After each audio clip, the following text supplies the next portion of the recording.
पढ़ने जा रहे हैं किलेटिंग संलग्नी। क्या होता है किलेटिंग संलग्नी? जानने से पहले आप सभी स्टूडेंट को पहले यह जानना होगा कि दाता परमाणु की संख्या के आधार पर संलग्नी 3-4 प्रकार का होता है, जैसे एकल दंतुक, द्विदंतुक, त्रिदंतुक, बहुदंतुक।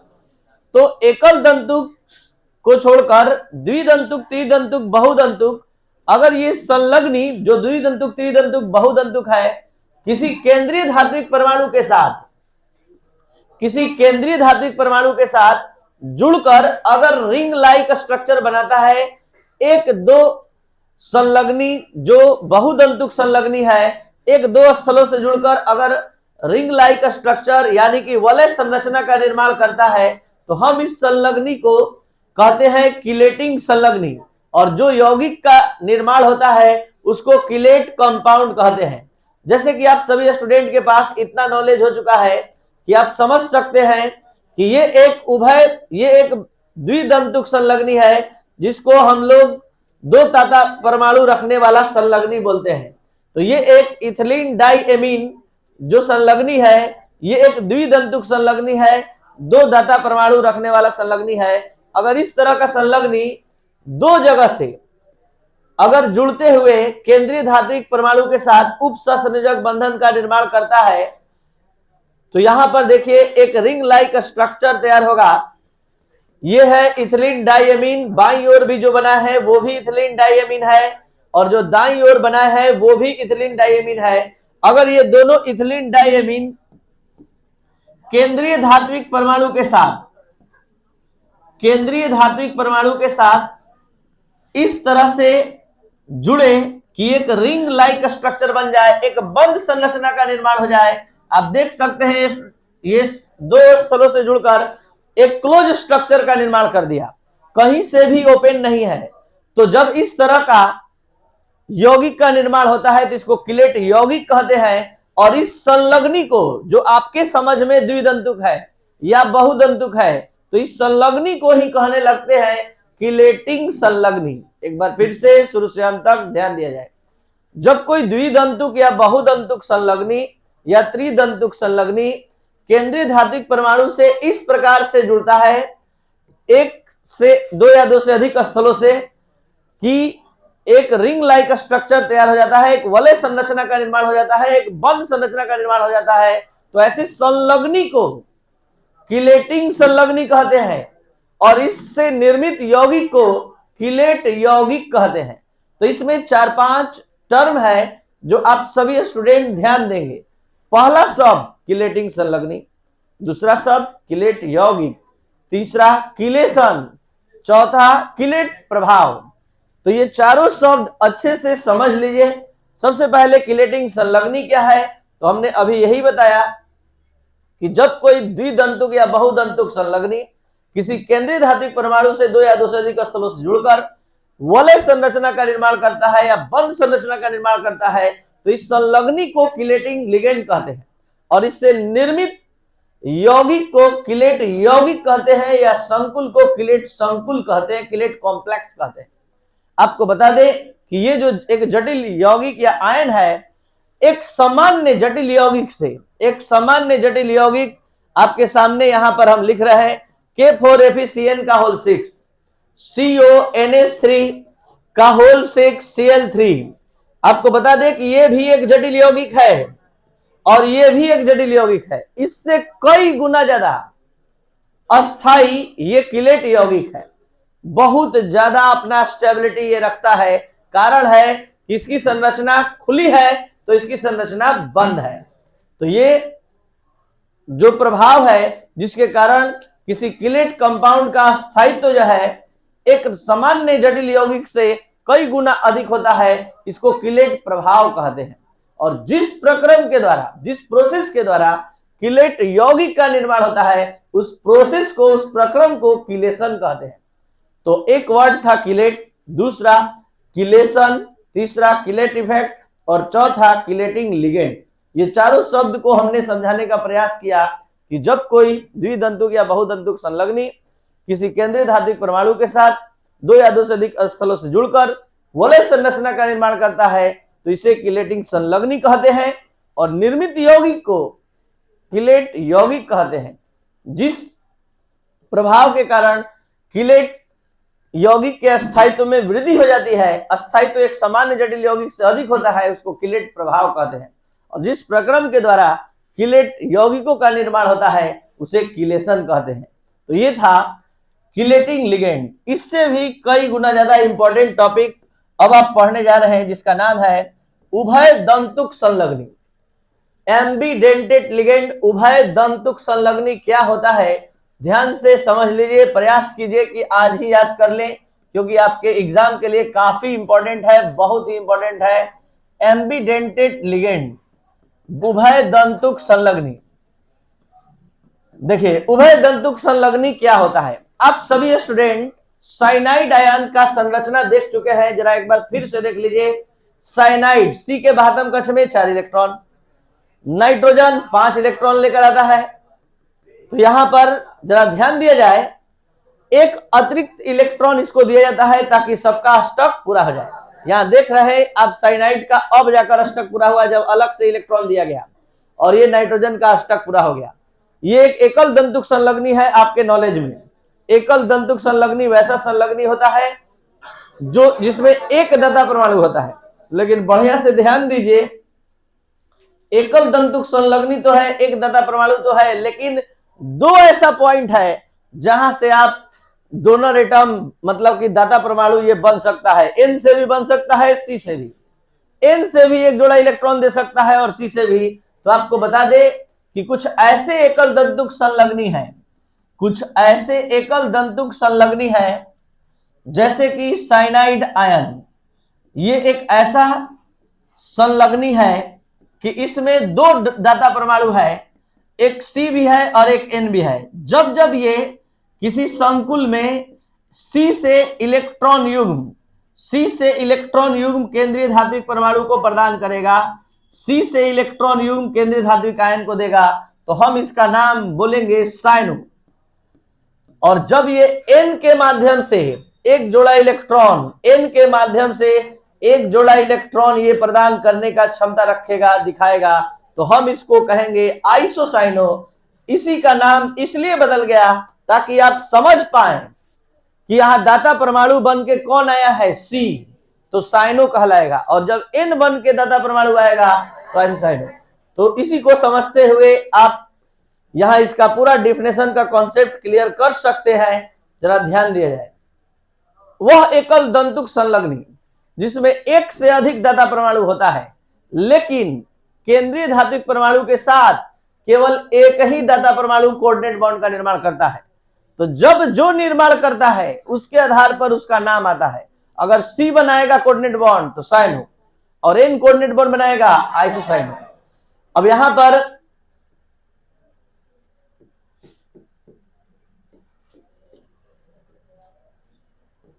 जरा ध्यान दिया जाए, ये है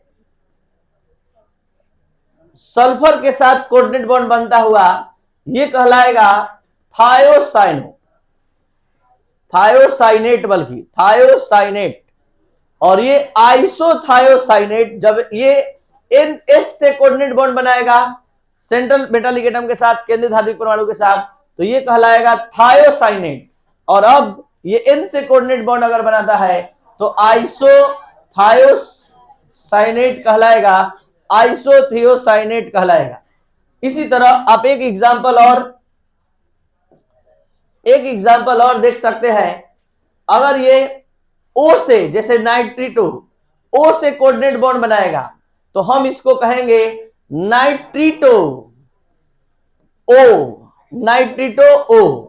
अगर ये केंद्रीय धात्विक परमाणु के साथ N से कोऑर्डिनेट बॉन्ड बनाएगा तो नाइट्रिटो O कहेंगे। अगर ये O से कोऑर्डिनेट बॉन्ड बनाएगा तो हम इसको कहेंगे नाइट्रिटो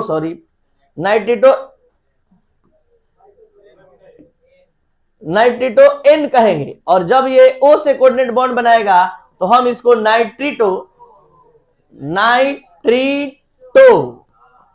N कहेंगे। और जब ये O से कोऑर्डिनेट बॉन्ड बनाएगा तो हम इसको कहेंगे नाइट्रिटो O कहेंगे। ये इसका नाम का पद्धति है। जरा सा ध्यान देंगे, आप पढ़ रहे हैं उभय दंतुक संलग्नी, वैसे एकल दंतुक संलग्नी जो एक से अधिक दाता परमाणु रखते हैं, लेकिन केंद्रीय धात्विक परमाणु या आयन के साथ केवल एक ही दाता परमाणु कोऑर्डिनेट बॉन्ड का निर्माण करता है, तो उसके आधार पर उसका नाम दिया जाता है। तो यहां पर अगर सी साइनाइड का सी दाता परमाणु बन के आएगा तो उसको हम साइनो पढ़ेंगे, और जब एन कोऑर्डिनेट बॉन्ड बनाएगा तो हम उसको आइसोसाइनो कहेंगे। उसी तरह जब एस कोऑर्डिनेट बॉन्ड यहां बनाएगा तो यहां थायोसाइनेट कहेंगे, और जब एनसीएस यानी एन कोऑर्डिनेट बॉन्ड बनाएगा तो आइसोथायोसाइनेट कहेंगे। यहां पर उसी तरह समझ सकते हैं NO2 ये भी है, NO2 ये भी है, बढ़िया से देख लीजिए। यहां एन कोऑर्डिनेट बॉन्ड बनाएगा तो ये नाइट्रिटो एन कहलाएगा, और जब O कोऑर्डिनेट बॉन्ड बनाएगा नाइट्रिटो O कहलाएगा। तो ये चीज आपको आगे यूज होने वाला है IUPAC नोमेनक्लेचर में, जो आगे आप पढ़ने जा रहे हैं। तो लास्ट बार उभय दंतुक संलग्नी का परिभाषा, वैसे एकल दंतुक संलग्नी जिसमें एक से अधिक दाता परमाणु होते हैं, लेकिन कोई एक ही दाता परमाणु केंद्रीय धात्विक परमाणु के साथ उप सहसंयोजक बंधन का निर्माण करता है, उभय दंतुक संलग्नी कहलाता है। तो ये था आपका एम्बीडेंटेड लिगेंड, जो 100% गारंटेड बोर्ड एग्जाम के लिए इंपॉर्टेंट होता है। कारण है कि काफी यूजफुल है, जो आगे यूज होने वाला है IUPAC नोमेनक्लेचर में। ध्यान देंगे, शुरू हो रहा है आपका टॉपिक IUPAC नोमेनक्लेचर, जटिल यौगिकों का IUPAC नामकरण। सबसे पहले आप सभी स्टूडेंट को यह बता दें, ये टॉपिक बेहद इंपॉर्टेंट है आपके बोर्ड एग्जाम के लिए भी, और आगे कोई भी एंट्रेंस एग्जाम देते हैं 10+2 लेवल का, तो हर जगह ये आता ही आता है। आपको ये भी बता दे कि इस चैप्टर का मेन टॉपिक जिसके लिए चैप्टर जाना जाता है वो यही है। इसी के लिए आप लिगेंड का नॉलेज लिए, कोटेशन नंबर का नॉलेज लिए, आप कोटेशन स्फीयर के बारे में जाने, आयनेशन स्फीयर के बारे में जाने, तो वो सभी छोटे छोटे टर्म थे जिसको जानकर ही ये पढ़ा जा सकता था। और अब आपको टोटल रूल धीरे धीरे हम आपके सामने रख रहे हैं, हर एक स्टूडेंट को एकदम समझ में आएगा ही आएगा अगर ध्यान दे तो। शुरू हो रहा है आपका IUPAC नामकरण उप सहसंयोजक यौगिक का। रूल नंबर 1 कहता है कि किसी जटिल यौगिक में धनायन का नाम पहले और ऋणायन का नाम बाद में। ये कहां से नियम आया है ये भी हम आपको बताने जा रहे हैं। आप लोग 7-8 क्लास से इस यौगिक का नाम बोलते आए हैं, सोडियम क्लोराइड। तो आपने सोडियम क्लोराइड का नाम जब बोला तो सोडियम का नाम पहले बोला और क्लोरीन का नाम बाद में। यानी एक छोटे से जटिल यौगिक का तो बात छोड़िए, एक छोटे से यौगिक का भी नाम बोलना है तो वही नियम है जो इस बड़े यौगिक का नाम बोलने में नियम है। यानी धनात्मक भाग का नाम पहले लिया जाता है और ऋणात्मक भाग का नाम, तो धनायन का नाम पहले लिखना है और ऋणायन का नाम बाद में। तो ये यहीं से निकाला गया है जो आप पहले से जानते हैं, सोडियम क्लोराइड, सोडियम आयन और क्लोरीन आयन, तो ये धन आयन है और ये ऋण आयन है। और यही नियम आपको जटिल यौगिक में भी लागू होता है। अब आइए जटिल यौगिक के एग्जाम्पल मेरे चले, जैसे K4FeCN का होल 6। आपको बता चुके हैं पिछले दो क्लास में हम बता चुके हैं कि किसी जटिल यौगिक का निर्माण दो परिसर से होता है, एक समन्वय परिसर और एक आयनन परिसर। आपको ये सब कुछ नहीं देखना है, जो आगे भाग आता है वही धनात्मक भाग होता है और जो पीछे आता है वो ऋणात्मक। तो आपको इसमें पोटेशियम का नाम पहले लिखना है और हेक्सासाइनोफेरेट का नाम बाद में। यानी इससे आयनन परिसर का नाम इसमें पहले लिखाएगा और समन्वय परिसर का बाद में। लेकिन इस यौगिक में जरा देखा जाए, इस यौगिक में क्या होगा, इस समन्वय परिसर का नाम पहले लिखाएगा और आयनन परिसर का नाम बाद में। तो आप मत रटिएगा कि आयनन परिसर का नाम पहले लिखा जाता है, समन्वय परिसर का बाद में। कोई भी पहले आ सकता है। जो पहले धनात्मक भाग जो होगा उसका नाम पहले लिखेंगे, ऋणात्मक भाग का नाम बाद में। यानी धनायन का नाम पहले और ऋणायन का नाम बाद में। अब चलते हैं रूल नंबर 2। रूल नंबर 2 का अपना हेडिंग है और वो हेडिंग है कि समन्वय परिसर का नामकरण। तो समन्वय परिसर का नामकरण से पहले आप सभी स्टूडेंट अच्छे से बता दीजिए कि समन्वय परिसर में आज तक किसको किसको देखे हैं, केंद्रीय धात्विक परमाणु और संलग्नी। तो समन्वय परिसर जो स्टूडेंट आज तक नहीं देखा है देख ले बढ़िया से। FeCN का होल 6, ठीक है, 4 माइनस CONH3 का होल 6 3 प्लस। तो ध्यान दे यहां कि ये समन्वय परिसर है, इसमें दो चीज आता है, एक केंद्रीय धात्विक परमाणु, एक संलग्नी। तो नियम है संलग्नी का नाम पहले लिखा जाता है और केंद्रीय धात्विक परमाणु या आयन का नाम बाद में। तो इसमें किसका नाम पहले? CN का, तब Fe का। इसमें किसका नाम पहले? NH3 का, और तब एग्जाम्पल दे देकर समझा रहे, थोड़ा सा भी ध्यान देंगे तो 100% समझ में आएगा। अब यहां रूल नंबर 3, रूल नंबर 1 समझ में आ गया, धनायन का नाम पहले, ऋणायन का नाम बाद में। रूल नंबर 2, समन्वय परिसर में संलग्नी का नाम पहले, केंद्रीय धात्विक परमाणु का नाम। अब जानिए कि संलग्नी का नामकरण, step number 3, rule number 3। Rule number 3 संलग्नी का नामकरण है, और संलग्नी का नामकरण करने से पहले आपको बता दें कि संलग्नी 1, 2 नहीं 3 प्रकार का होता है। धनात्मक संलग्नी, ऋणात्मक संलग्नी, उदासीन। तो यहां पर पहला राउंड शुरू हो रहा है ऋणात्मक संलग्नी का नामकरण। और ऋणात्मक संलग्नी के नामकरण के लिए एक नियम है कि जिस ऋणात्मक संलग्नी के नाम के अंत में IDE जैसे क्लोराइड, ITE जैसे नाइट्राइट, ATE जैसे कार्बोनेट, ठीक है, नाइट्रेट, एसीटेट, जिसके नाम के अंत में ID, IT, AT आएगा तो उसके E को हटाकर O जोड़ देंगे तो ये IDO हो जाएगा, ITO हो जाएगा। और AT तो ये क्या हो जाएगा? ATO। तो ये O जोड़ेंगे तो ये हो जाएगा ATO। जरा ध्यान दिया जाए, nitrite, nitrito, nitrate, nitrato, nitride, nitrido, IDE, E हटाकर O जोड़ना है।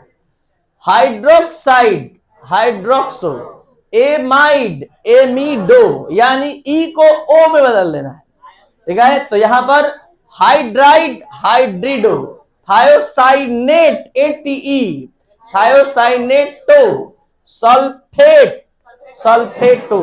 तो हम आज बस ऋणात्मक संलग्नी के नामकरण के लिए बताया है, ध्यान दिया जाए। और यहां ऋणात्मक संलग्नी बहुत सारे हैं, ठीक है, और सभी ऋणात्मक संलग्नी के लिए बताया गया है कि जिसके नाम के अंत में IDE, IT, AT होगा तो E को हटाकर O में बदलेंगे। सल्फेट, सल्फेटो, कार्बोनेट, कार्बोनेटो, नाइट्राइट है तो नाइट्रेटो, ठीक है, सल्फाइड है तो सल्फिडो। अब जल्दी से बताइए, रूल नंबर 1, धनायन का नाम पहले, ऋणायन का नाम। रूल नंबर 2, समन्वय परिसर में संलग्नी का नाम पहले, केंद्रीय धात्विक परमाणु का नाम। रूल नंबर 3, संलग्नी का नामकरण। तो ऋणात्मक संलग्नी के नामकरण के लिए जिस ऋणात्मक संलग्नी के नाम के अंत में ID, IT, AT होता है, E को हटाकर तो ये IDE से बदलकर IDO, ITE से बदलकर और ATE से बदलकर